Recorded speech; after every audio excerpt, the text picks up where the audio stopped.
Bank of Japan is standing at a critical crossroads, choosing to maintain its current interest rates amid growing concerns over U.S. tariffs and signs of a slowing American economy. But here's where it gets controversial. Will this cautious approach help Japan's fragile recovery, or could it risk missing the moment to act decisively? On September 19, 2024, the Bank of Japan, BOJ, wrapped up a two-day policy meeting with expectations high that it would keep its short-term interest rate steady at 0.5%. This decision comes as policymakers grapple with uncertainty about how President Donald Trump's tariffs and the weakening U.S. economy might impact Japan's economic outlook. The backdrop to the BOJ's decision includes the U.S. Federal Reserve's recent move to cut interest rates and signal further reductions, aiming to support a labor market that is showing signs of strain. This development adds pressure on the BOJ, as a slowdown in U.S. growth could complicate Japan's path to raising rates, especially since Japan's export sector is already feeling the pinch from tariffs. Market watchers are particularly focused on Governor Kazuo Ueda's post-meeting press conference, scheduled for 0630 GMT, searching for clues about when the BOJ might resume its rate hikes. The bank has held rates steady since January, carefully monitoring the tariff impact on corporate earnings and wage growth. As Kei Fujimoto, a senior economist at Sumi Trust, explains, "We anticipate the BOJ will likely raise rates by early next year, but whether they will make that call in October remains uncertain." While the BOJ is expected to maintain its forecast of a moderate economic recovery, analysts predict Governor Ueda will emphasize the persistent uncertainties clouding the outlook. Adding to the complexity is Japan's political landscape.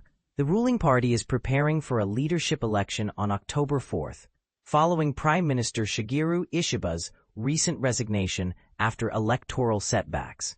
This political shuffle introduces another layer of unpredictability to the BOJ's policy decisions.